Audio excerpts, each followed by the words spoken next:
sénégalaise, c'est plus de 1100 milliards de transferts en 2017. Ce sont les chiffres de la BCEAO. Et on constate également, selon ces mêmes statistiques,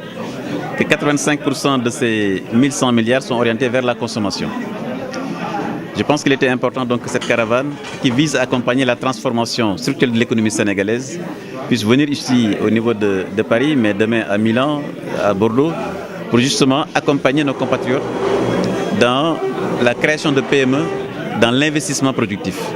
Et donc c'est l'une des raisons principales donc, de cette caravane. La deuxième raison, c'est d'apporter justement à nos compatriotes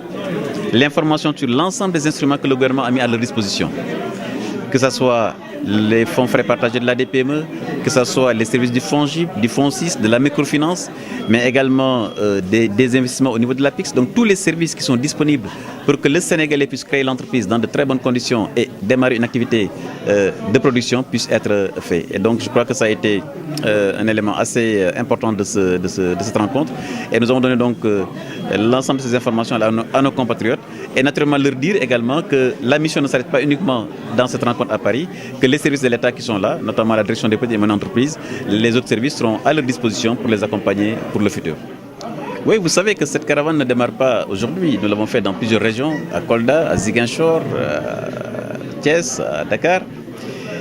Et l'exemple concret, c'est que vous prenez une région comme Ziguinchor, où des petites et moyennes entreprises dirigées majoritairement par des femmes ont eu un financement de 520 millions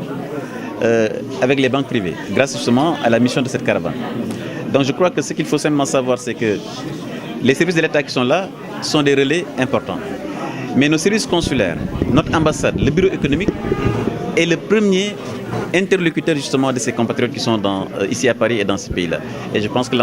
monsieur l'ambassadeur l'a précisé tout à l'heure, il faut que nos compatriotes également prennent l'habitude d'aller vers les services consulaires, vers les services de l'ambassade pour s'enquérir de tous les instruments, tous les outils qui sont à leur disposition pour leur permettre justement de participer activement à la transformation économique du Sénégal. Je crois que ce que nous voyons aujourd'hui dans le secteur horticole, où le Sénégal exportait plus de 100 000 tonnes de produits horticoles.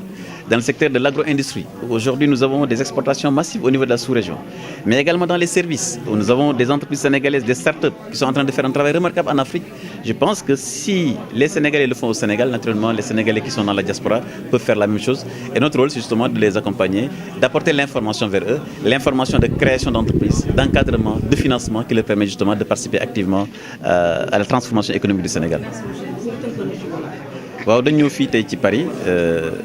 pour waxtaan ak sunu mbokk yi fi nekk ci jumtukaay yi gouvernement Sénégal taxawal pour que ñoom ñi fi nekk fii ci bitim réew ñu mën ko jëfandikoo ndax nee na sànq boo xayma at bu nekk et particulièrement daaw muy 2017 lii sunu mbokk yi nekk bitim réew di yóbbu Sénégal ci wàllu xaalis boo ko xayma mu ngi ci toll junniy milliards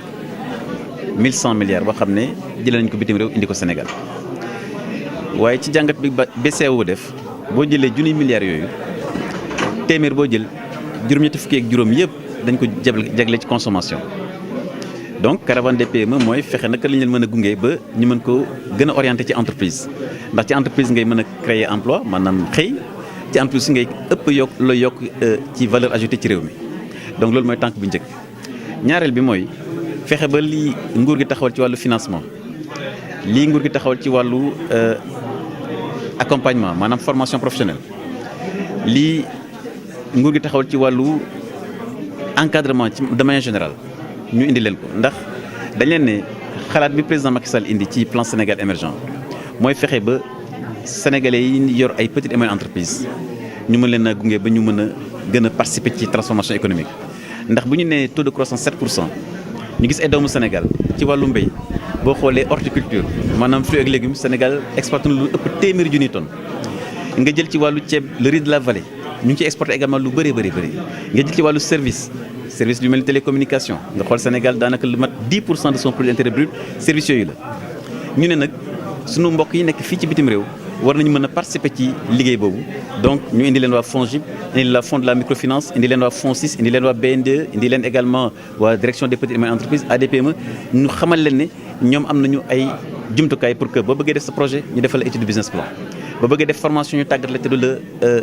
doo ci fay dara donc yëpp nekkoon na yu am solo ci tegtal bi ñu président Macky Sall jox mooy ñu fexe ba sénégalais mën a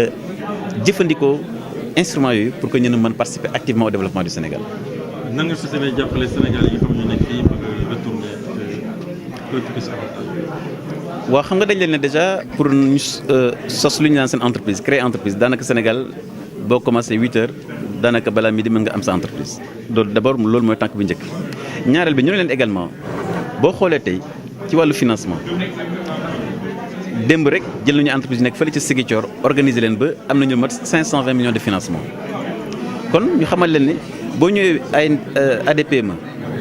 ba ñu jàngat tàggat sa entreprise bi di nga mën a am ay jumtukaay am ay financement waaye dama ne ñi nekk bitim réew seen bunt bi njëkk mooy ambassade ak bureau économique soo fa demee am na fa ay ñu xarañ ñoo xam ne seen liggéey mooy fexe ba gunge leen également ci wàllu koom-koom donc ñu fay dem di fa faral dem parce que Sénégal souvent day moytu yooyu day loolu mooy moo lay jox d'abord gànnaay bi njëkk booy dem xare il faut nga am gànnaay te sa projet il faut que mu nekk projet bu mucc ayib parce que boo ko naree yóbbu ci banque yow mi sa bu fekkee wóolu sa projet mbaa projet bi ni ñu ko bindee demeewul noonu soo demee doo am financement donc ma leen di ñaax pour ñu gën di dem ci ambassade yi di waxtaan ak ñoom leen wax seen xalaat ci wàllu projet ambassade lañ leen mën a gunge parce que ambassadeur mooy représentant président de la République mooy représentant gouvernement kon yow soo fa demee am nga ko xam ne en même temps yaa ngi président de la République yaa ngi ministre yi ñëpp en même temps donc nañ ci profité et yaakaar naa waxtaan bi amoon na solo lool maa ngi sant bu baax nag suñu compatriotes yu ñëw tey gis nañu Sénégal lu mel ni saa yi ko yëkkatee wax dëgg yàlla dañ ci xariñ incha allah suba gannaaw suba ñu ngi dem Bordeaux ensuite nañ dem Milan lii rek li muy wane rek mooy lii instruction président de Macky Sall pour que ñun gouvernement ñun direction des PME ñu mën a dem ci Sénégalais yi pour jox leen ay jumtukaay ñu mën ko participer bu baax a baax a baax. ñoo ngi lay sant di la gërëm